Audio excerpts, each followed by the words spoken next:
Oh boy. Oh boy, here we go. I don't want to do this. I'm going into this game with more questions about the content than excitement over the gameplay. Why do we need to make Copen the good guy? The whole point of Copen is that he's not. Why do we need to have a bunch of kids? Why is Lola still a lolly? Why does she have 2 new lolly forms? Why did we need another lolly? Why did she have to be half naked and almost showing ass cheek in the promotional art to where I can't in good conscience not pre-order the thing and put her in a damn swimsuit equivalent, even as cringe as it is, so I don't have to look at that? Why do all the bosses have to be tropes so blatant I can call most of their personalities at first look? And more importantly, why does Japan like this shit? I already know about how this is gonna go. They've already shown everything they need to in the trailers for me to know I'm gonna die inside the second I start this game. Copen's gonna be edgy and keep hating adepts because of my X-Men syndrome. The bosses are gonna be cringe central. Sword guy is gonna be edgy enough to make Copen look less like Shadow and more like Sonic. That chick, whatever the fuck her name is, Kayako or something, is probably gonna be crushing on Copen and Lola's gonna get jealous. I'm gonna gamble that Nori and Meatloaf, I guess you say that middle? I still don't know. We'll pop up at some point here and let's throw a curveball and say Quinn too. Like, this is so predictable. Why am I doing this? Just to suffer? Every night I feel my arm. I guess Copen's gameplay is just that good or something, because I'm aware of what's ahead of me. I've even said regarding Inti's writing in a script that's coming. Here, I can just show you the line. I swear to God, if by the time I get around to doing one of these for Luminous Avenger, if it is this level of bullshit, I am never buying an Inti game again. This is fucking excusable. And even with all that, it's already paid for, and I got the business card for the chiropractor in hand, so I can uncringe myself when we're done here, and fuck it, we're here now. No turning back. Ladies and gentlemen, this is a cliff cap for Luminous Avenger X. Alright, before I start, for anyone who didn't watch the Gunvolt video, let me give the super abridged 2-second version of the first 2 games. Gunvolt 1, bad guys are trying to control the world with J-pop. God, that doesn't get easier to say. So Sephiroth sends Cloud Strife to kill it. Ends up being a Lowy that Cloud rescues to keep as a pet until the bad guys steal it back. Cloud kills them to steal her back again, and then Sephiroth kills you both, except not because anime. And then you do it again with a friendship bracelet, so only she dies and turns into a voice in your head so you can kill Sephiroth and save Midgar. Gunvolt 2, Cloud and Sasuke fight a Lowy for the J-pop powers, and Sasuke's Lowy sister with the power of their own Lowies. God, this series makes me want to die. All the Lowies die, and then Cloud and Sasuke fight until one dies and the sister pops up with Cloud's lolly inside her, and people go places, and yeah, alright, J-pop and lollies and cringe and ugh. I guess we're opening this. Well, here we go. Oh, and of course spoilers and stuff, but like, knowing what's ahead here, you might want this spoiled. This is... You know what, let's just let it speak for itself. So here we get the near future and unknown country jazz that we get every other game as Copen pulls his best X impression and looks edgily over a cliff to think about life and stuff. Good, I was worried we might stop being a Capcom reject series for a minute there. In short, the normal people are called Minos now, and somehow have become the minority to adepts, and Sumeragi has completely turned tail and went from trying to control all the adepts to now trying to kill all the Minos, because that makes sense, I guess. We've even went full segregation style with the country now. Adept areas look like what we're used to seeing from Gunvolt, while Mino areas look like an Engels could pop out of the ground at any time. So Copen turns off the Fallout Boy greatest hits he switched to, and Black Parade got 2 scratched long enough to chat with Lola for a second, which shows they changed her voice, and it bothers me? I don't know why, but she just doesn't work as well with the reduced Vocaloid if you ask me, but honestly, it's whatever. I'm probably gonna turn the voice acting off pretty quick anyway. The piece only lasts a few seconds as more Sumeragi goons come in, so here we go, intro stage time. I'm not gonna spend too much time talking about Copen's gameplay since we did that last time, but in short, he plays exactly how he did at the top of Gunvolt 2. Past that, there are some changes to note, some good, some bad. A lot of times your Pervasion will consume 2 bullets at once, and honestly, that's more than fair. I loved how Copen worked in Gunvolt 2, don't get me wrong, but I'd be lying to myself if I claimed his Pervasion didn't make Jeeves look balanced, so that nerf was needed. In the soundtrack department, well, this is where Metallica hits the 2000s. You can hear it's still the same thing in theory, except with a nice dose of Hollister to bring the entire mood down. Any particularly good tracks are just exceptions that prove the rule. They changed the ult screen and made it much more bare bones, but Shredstorm got upgraded into Twin Shred that has Awakened Lola and Copen both buzzing around for it, and it takes a little longer, but you know what? Visually, it just looks nice. I'm cool with this. DS players might have to get used to not using the touchscreen for EX skills and ults now, but honestly, it's a pretty quick transition, and then you can adjust your controls on the fly, so it's no big deal. And speaking of changing controls, hallelujah, there's a different preset for reloading that you can equip. Trying to double tap down while shooting and praying both inputs register in sequence was beyond annoying. Using the D-pad is so much better, and you can set EX skills to presets later, which saves a lot of time. Also, thank God they got rid of the screen clutter and condensed the text to one side where you can ignore it if you want, but Jesus Christ, Lola, can you kindly shut up? I don't need you cheering for me off of every aerial string I do. I know what I'm doing by now. Hold on, let me just turn our voice acting off real quick. Oh, there's no voice acting override this time. Great, I'm gonna have to hear this all level now. I don't want to turn her off completely in case she says something important, but like, my God, I swear if I have to hear the fucking English yay wonderful one more time, I'm gonna shiv this bitch. Shut the fuck up. I'm not a kid anymore, Mom. I have pointy anime hair and hate society. You're embarrassing me. Also, where there would be resource roulette items in Gunvolt, X has these 4 hidden bonus medals that give you 500 combo points per find. Definitely not gonna be an ending around getting all these the way Inti operates. Anyway, you bounce around the stage, shoot some baddies, and oh look, another Gundam. This is shocking news. At least there's an adept doing actual adept things attached to it this time instead of just the usual pew pew guys. Surprisingly, not the end of the intro level. We move forward to another boss fight with Huh, forgot his name was Blade. That's scathing. And yep, just as edgy as I expected. Just another day in Gunvolt down. And speaking of bad voices, you good there, buddy? Also, this is our explanation that Ix is just a name that people gave Copen as like the urban legend and whatnot, which he doesn't care about one way or another, and it doesn't make it any less edgy, but whatever. At least he ain't putting on a mask and channeling his persona. Copen's also looking for info on something called the butterfly effect, which Blade gives you no help with. Huh, butterfly effect, you say? Couldn't have the slightest idea what that's referring to. You beat down Blade real fast. It's not even phases to this fight like the health bar suggests, and then as you finish the job, Blade goes, fight! And smacks you through the probation. Oh, okay, maybe you're not actually useless. Copen gets knocked down, but next thing he knows, in flies a smoke bomb and someone telling him to run their way, and despite having no idea of what's going on, he just follows away because, you know, can't be a trap or anything. But that would be too interesting. Instead, we go forward into the hiding spot of these 4 Mino children. Okay, quick, anyone want to take a tally on how many of them are going to have a purpose to be there this time? We're batting 1,000 so far. Each is equipped with their own blatant anime trope and a few doses of cringe, or at least they would be if you could tell which one was talking at the moment, since they're all on the screen and there's no name tag. So even if I could understand the base language, how am I supposed to know who's who? They're led by Kohaku, I was close, and are pretty much the last survivors in the area. Of course, they know all about the legend of Ix, and they're all gawking at you and stuff, and Kohaku's all like, hey, so I'm a big fan of your work and all, and you're like really dreamy, so if you want, you can like stay here and stuff. And Copen's just looking at her like, can you please put some clothes on though? And so we have our agreement that Copen helps them out and Kohaku lets them hang there as a base ops and all, and Copen's all shaken by how nice Kohaku is because, you know, usually people make fun of the guy that spends all his time quoting Bring Me the Horizon and kicking puppies. Wait, hold on, there's a half-naked lolly covering my screen. Let me real quick swap.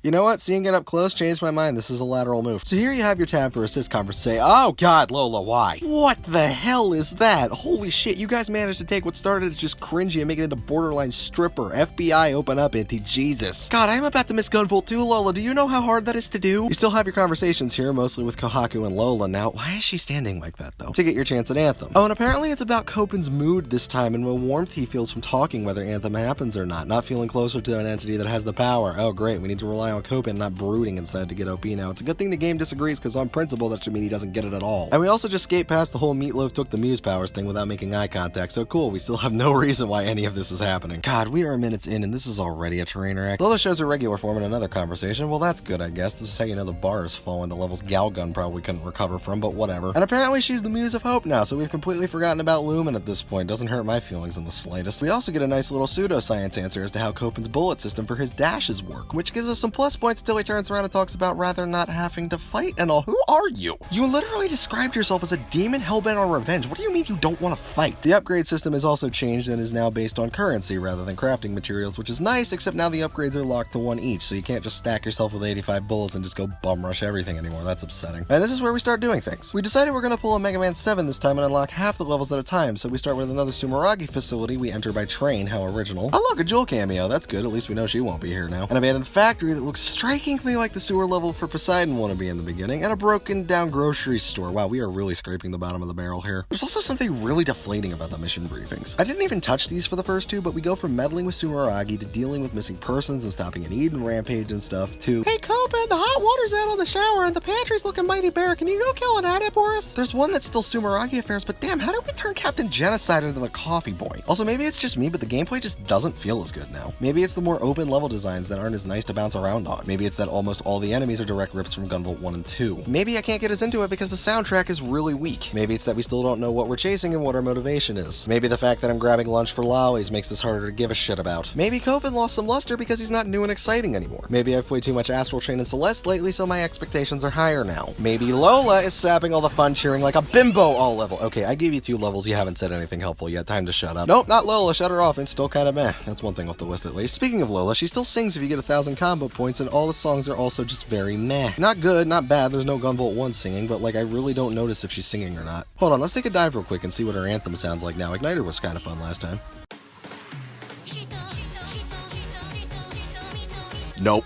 Put it back. Strict downgrade. Put it back. Let's not. Man, this is making me really hindsight appreciate Gunvolt 2. First 3 bosses, Falcons, can't leave out their edgy title, are, yeah, it's still man, so is the very Mega Man 7 boss theme for them too. We got the Self-Righteous Prisoner with Thread Powers, what's up My Hero Academia, Mob Boss Bitch with Gravity Control, and wow, you could actually swap this guy with the chef guy from Gunvolt 2 and I don't think anyone would notice. Not that any of these adepts matter anyway, but none of these guys are particularly interested in fighting Copen. They just have some agenda Sumeragi promised to push for them if they kill him, because, you know, what are stakes? When it's one guy like Warcraft, it can be kind of endearing, but when none of them really care, why should I? Oh, and these fights artificially are a lot slower at their core, too. Gravity Bitch takes half damage when she ults, while Thread Guy's Warping and Master Exploder's shield generation shed your lock on a lot and create a lot of dead time in the fights. Even Tenjion and Drizzy Dre didn't force you to relock on as much as these guys do, despite what all they were doing, and Zonda warped a lot, but you at least got good stretches to wail on her, so I don't get why these are like this now, but they're not especially hard, so whatever. And for some reason, you can also wall kick off the side of the screen, too. Come on, guys, that's just plain lazy. How hard is it to make a wall? Also, fucking yikes, the cutscene when you kill the first boss and go over the EX weapons. Lola basically makes upgrading her sound like fingering her, and that's two different levels of weird. She's under range and a machine. This FBI thing may not stay a joke for long. So after working on one Sumeragi thing and then fetching the mail twice, Kohaku passes out of nowhere. Oh no, useless character down. Too bad we got more important shit to do. Nope, fuck you. There's a lolly to protect and I'm gonna do it. Stop being Gunvolt. Your whole focus is supposed to be killing adepts. Why am I acting more like you than you are? God, this is stupid. So you take off to find the magic plot medicine and Kohaku mumbles something about a sister in her sleep as you're going? I swear to God, this bitch better not be secretly related to Joel or something. I'm gonna lose my shit if she is. So to the mid-level we go, which honestly reminds me a lot of ZX Advent. At the end is our magic medicine and Blade again, who is actually a fight this time and goes a little unhinged when he ults. When you beat him, he basically just starts ringing, and Lola notes he doesn't seem to be thinking for himself anymore, but then she name drops Kohaku, and Blade starts ringing even harder. Oh, I get it. That explains the voice, too. Well, congrats, Inti. You killed any possible suspense you had that quick, but let's look on the bright side here. It's not Joel. We didn't jump the shark, at least. So you go back and give Kohaku the medicine. This is where you ask about the sister thing, and the kids tell you that Sumeragi killed her. Okay, I believe you. And that they didn't find the body. Yep, that's more like it. Anyway, they get the medicine in her, and give it 10 seconds, and she's already back into full quirky mode. Can we knock her back out real quick? I was almost liking our situation here. And Copen is emoting now. Who even are you? Someone call Meatloaf. We need to give this guy his edge back. Just like last time, you get new assist combos from hitting a halfway point. They're still pretty pointless, just describe Totally Not Blade a little more, and add to Kohaku being a ditz, and yep, there's the Lolly Crush called it. There's another one that even directly references jumping the shark, which, you know, in hindsight was probably a warning for what was coming that I didn't notice. They also age drop Kohaku and Copen both at 14, which makes Kohaku even cringier, and like, how is his voice so deep? He should at least be cracking. At least this timestamps us really close to Gunvolt too, though, so now we know where we are on the timeline. And Kohaku just called him a tsundere. Yep, this is definitely an anime. So now we have 3 new levels to go after, and they're all Sumeragi this time, so thankfully we won't have to go to the empty parking lot or the abandoned Walmart that would have likely been the next levels. We have a radio tower, which is again totally original, and even starts as Ash's opening to ZX Advent, and 2 data centers. One we've never seen before, and one that is literally just a different route in Night Guy's level, which would have been cool if we weren't reusing ideas left and fucking right. But they're all in some connection to either decrypt files or acquire passcodes to this butterfly effect thing, whatever it is. But this is where the gameplay goes full god mode again. Cue the Evanescence because we just got the edgiest EX skill ever from Blade, Darkness Trigger. It's not as much an EX skill as it is a form change, and it takes a bit to figure out how to use it properly. Darkness Trigger makes Lola turn into a Heartless, sing some fairly underwhelming angry J-pop, and gives her unlimited charge and auto fire for your currently equipped EX weapon. Of course, there's trade-offs. Lola will only attack something if you're locked onto it. Copen no longer controls the weapon, so you can't freehand fire it anymore, and if you don't dash into something to create a target, Lola targets you instead. You'll lose health at set intervals as long as you're not air dashing, and she can take you all the way down to 1 health if you're not careful. There are some auto shutoffs though. Anthem blocks Darkness Trigger altogether, while screen transitions and beating a combat room boss or mini-boss will automatically cancel it. Twin Shred will shut it off too, so if you need a quick out for health concerns, you have that option. For new players, this is not a go-to. For Gunvolt vets, this is god mode. Using the dash effectively means Lola will almost never hit you, and since checkpoints and health drops are all over the level to recharge yourself, you generally have to worry about your bullets more than your health. Even then, the damage trade-off is really worth it. If you get the extended lock-on mod, Lola becomes that much more dangerous. Some skills obviously work better than others. Comboing Orbital Edge with Edge mode I found works wonders. But as long as you know what you're doing, the only real downsides here are a busy screen and potentially a little slowdown when the lot's going on. Whew, that was a lot to read really fast. Okay, sorry about that, guys. Let's keep going. Turns out the next 3 bosses work more like Gunvolts and are on screen more, which make them perfect bait to practice Darkness Trigger with. There's 2 of the last boss's assistants, the Warden who was guiding Prison Guy and Mafia Bitch's cyborg Butler, with cape powers and another goddamn idol wannabe that's even cringier than Lumen, because why the fuck not? Then Night Guy's level has a Brooklyn mobster that even looks like Night Guy. Again, would be kinda cool if not for the rest of this shit. Oh, he's blue, he's got Sonic Spiral. Whoa, dude, chili dogs! Idol Bitch is just generally a pain, but the other 2 actually feel like Gunvolt bosses again. Wow, I'm almost enjoying myself now. After 1 level clear, Kohaku stops to ask what everyone else has been thinking. What the fuck is this butterfly shit? To which Lola gives the most half-assed hand-wavy answer to not step on Copen's toes, that it's something Sumeragi is using for evil under the ploy of peacekeeping, which clearly we couldn't put 2 and 2 together on our own. This is starting to sound very familiar, and I can't imagine why. So once you beat these levels and figure out where the big Sumeragi base for whatever this butterfly shit is, they finally say fuck the police, and under the direction of an AI named Demersal? the hell kind of name is that? They whip out tanks that look exactly like Lola across the world, supposedly, to yeet all the rest of the Minos. I hope you're not expecting an explanation as to where we got Lola tanks from. We haven't got a passable explanation for much of anything to this point, but you beat it up real quick and then Copen's like, I'm gonna go kill the AI and stop those tanks. Turns out the big evil base is under the second level. Guess pulling a Yorhan forgetting to look down is fairly common in Japan. Copen goes to take off, but since they've upped security after he broke in last time, the kids decide they're gonna be a distraction to help you get in. Whatever, go be meat shield, see if I care. It's not like any of you matter anyway. Kohaku gives you her sister's pendant for luck on the way out, because, you know, this clearly isn't about to be a plot point. You sneak in, and lo and behold, there's Blade again. You kick her butt, but she refuses to back down. Then Copen stumbles and drops the pendant, which conveniently opens to show the picture of the Lally sisters to make Blade remember who she is. Who is she? Pfft, I don't fucking know. They don't even name her, but she has a quick breakdown about how they kidnapped her and forced Septima into her, again, doesn't sound familiar, and that she was controlled by that butterfly thing. So she's actually Terranord, and if we didn't know it was the Muse yet, I guess we do now. And then she laments about how she's killed so many of her friends, and Copen decides this is too drowning pool for his MCR ass and tells her to go take care of the kids and keeps moving. And here we go into the Handwave explained boss rush again with holograms, because that works. It's the first 3 again, which means it'll be a pain, right? Well, it would have been, but A, we have Darkness Trigger for Gravity Lady now. B, this is where I finally figured out bosses have weaknesses to different EX skills, which you probably knew at this point if you didn't turn Lola off, because she actually tells you which weapons are doing more or less mid-fight. Whoops! Alright, that one's on me, but you know, if we had voice acting override. So yeah, you can cut Master Exploder's shield generators off and turn Thread Guy into Spark Mandrill. Okay, this is way too easy, but it's fucking hilarious. This is much better. Anyway, you get past them to finally find out what this damn butterfly thing is, and it's Mother Brain. It's Mother Brain. What? That's Meatloaf? Damn, she got moldy. I told you to throw her out when she went bad last game. Okay, first of all, I called it at least, but now I have several questions. When, why, and most importantly, how? That is not the brain that comes out of a child. What the hell is going on here? This can't actually be Meatloaf, right? Lola can apparently sense her crying in her state, also cites that her powers came from her, which again, no mirror shards, there's no reason that should be a thing. And Copen has been chasing this to put Meatloaf out of her misery, and it puts Kill Me on the wall. Oh god, is this for real? This can't be for real. There's no way this is Meatloaf. What the actual fuck? Time to be Samus now as you kill Mother Brain, and it's throwing Lumen holograms at you, and this might actually be Meatloaf. What in the world? You flatten Mother Brain, and hilariously easily of that, and a thank you pops up on the wall, and if the game told me right, we just murdered Meatloaf, or at least what once was Meatloaf, that... Wow, wait, time out. Kept her in that state for decades, what the fuck? She hasn't been alive for decades. That's literally impossible. Better yet, how would you know that, Copen? Y'all are the same age. You haven't been around for decades to even know that. What the fuck is going on here? You know what? Probably gonna be more efficient to just note this and keep moving, see if they come back to this. I could be here for 5 minutes alone. This is also where I could go in on Lola again, because if we're operating off storage and mirror shards not being a factor and the powers just come straight from Meatloaf, if that actually is Meatloaf, that should mean Lola loses her powers on the spot, but this also assumes that the series runs on anything but straight anime power and uses any semblance of logic. So through the back half of the boss rematches, we go to catch up to this AI, and Copen stops aghast at who he sees awaiting him. Quick, let's play! Who did they bullshit back as the final boss? Clearly it's someone Copen knows, so is it A, Gunvolt, B, Zonda, C, Tenjian, or D, I don't know, Kohaku? Let's throw a weird one out there. And the correct answer is... Asimov? What in the... Objection! This testimony contradicts the series autopsy, Your Honor. This can't be Asimov. He is dead. You know what? At least they warned me. This is definitely the golden age of jumping sharks. And sadly, people probably will love this, even though it makes literally 0 sense. Apparently, Asimov took over Sumeragi after Nova got axed, and he's the AI, and it was just a ploy like the Muse was, and he kidnapped Meatloaf and Blade to more or less be replacements for having to kill Gunvolt and Joel. Wait, Gunvolt's not dead though. What? And we're not even gonna talk about how he's alive. Well, you know what? Gotta at least give him credit. I didn't see this coming. What in the name of fuck is going on right now? And now we get to fight Asimov again! Yay, because this was so much fucking fun last time. Thankfully, he's not as bullshit now, and Voltic Chain's got a much needed nerf. There's at least a pattern to it this time. You're still gonna die a few times, but it's at least because there's a lot of patterns, not just 2 that are borderline impossible to get around. And again, if we didn't yeet every EX skill between games and still have Poseidon's power, this might actually be somewhat enjoyable, but it's better at least. You kill him, and then he too is a hologram. Thank fuck, I was almost convinced that was actually Asimov and Meatloaf there for a second. And then Copen just takes a laser to the face from the real AI real quick. Well, he's dead. Guess I gotta go get the collectibles and get the plot armor and try this again. Just kidding, he's fine, and it only damaged his camera eye? Copen is a cyborg?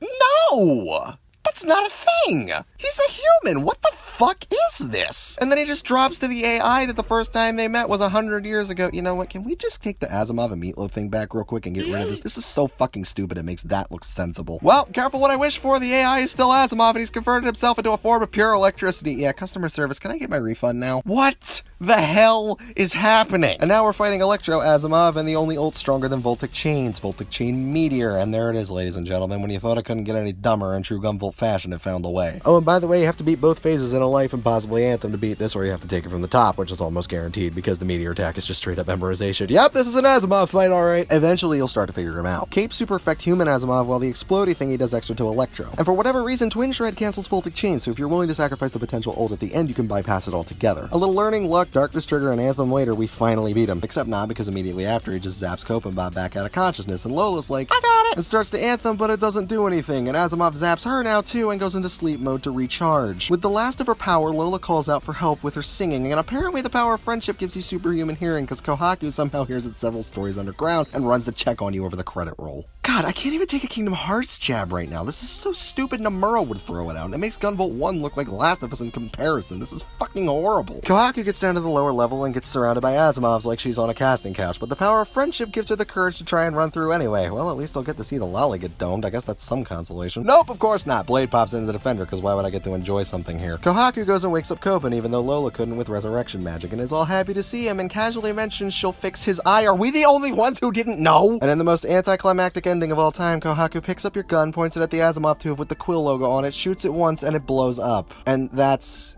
it. They carry Copen out, and it kicks you to the title. You're kidding. That can't be the real ending, can it? Nope, it is. There's the extra missions. That's... You know, there's probably still something secret if you get all the emblems, though. Alright, fine, I'll bite. Let's go back and get them. Okay, a few of those were really stupidly placed, but we got them. Let's go for the ending and see if anything changes. No? No? Well, that was a massive waste of time. How about these special missions? Nope, just shorter levels and harder bosses. Oh, there's a boss rush. We're here now. Let's see if there's anything here. Oh, wait, there's different dialogue for Electromob, and this is post-game? Kohaku didn't actually kill him? Oh, no, he's tougher. Here we go again. Ah, shit. Great, back to the top again. Yeah, damn it. Fucking... Why in the okay. Oh, of course the ult hits a different spot. Come on. No! Oh shit, you can buy mods mid-level now? Hell yeah! Asshole, I can heal with Twin Shred now. How do you like me? Boom! Eat shit, you son of a bitch, and fucking stay dead this time. You shouldn't even been here in the first place. God, that was not worth it. Anyone else want to pop up before I close this? Do we have an Electra Jeeves to pop out of the ground here while we're at it? One more Re out of Blade? Another Shovel Knight or Shantae crossover? And Knuckles? Anyone? No? Alright, I think that's actually it this time. Shit. Well, but at least I don't have to buy any more Inti games. What the actual fuck? Like, I had fun and all, but the fucking Meatloaf thing. The fucking Asimov thing. The Cyborg thing. That can't be canon. But, like, it's Inti, so I know it can. That's the problem. Wait, no, it's not. If Asimov lived Gunvolt 1, then that means Gunvolt actually died, so this has to be a branching timeline. Okay, maybe then we can save face with that. Wait, no, it can't be! Lola and Meatloaf can't have the J-pop powers without Gunvolt 2 happening, and the game references Gunvolt 2 a few different times. Asimov and J-pop Lola cannot exist in the same timeline. You know what? Until Inti gets its head out of its ass here...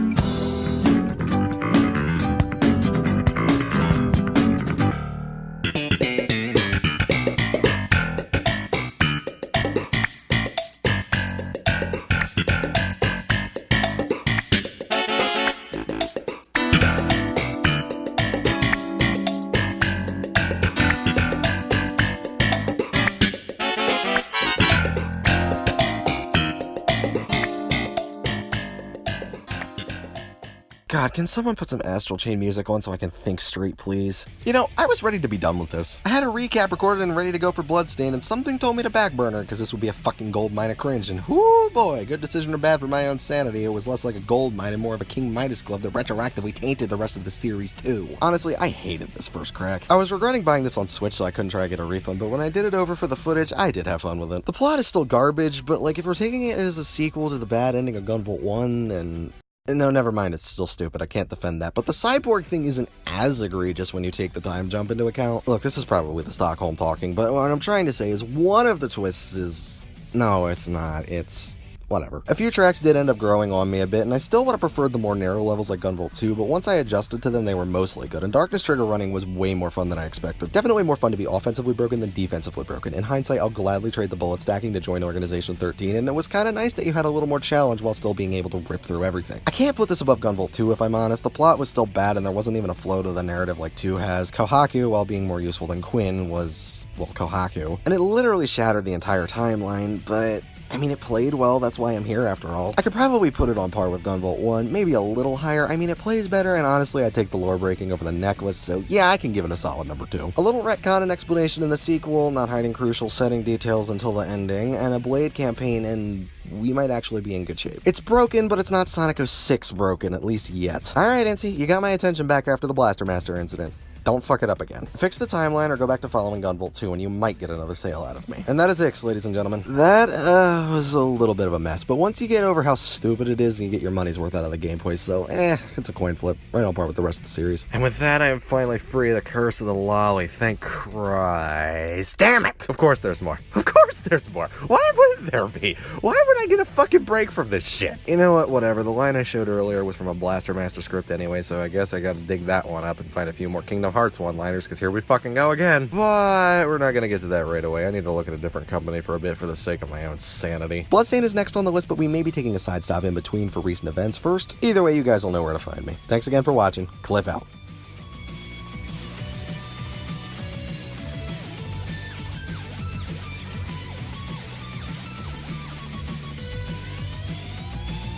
Blitzball!